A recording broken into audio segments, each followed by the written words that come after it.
पीताम्बरम् नानारत्नविभूषितं दिगमदा मोदकृता चन्दना जाते चम्पकबिल्वपत्ररचिता पुष्पं च धूपं तथा दीपं देवदयानिधे पशुपते हृत्कल्पिता निहता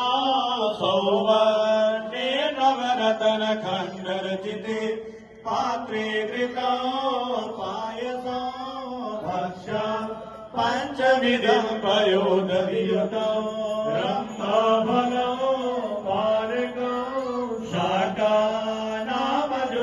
जलं रुचिकरं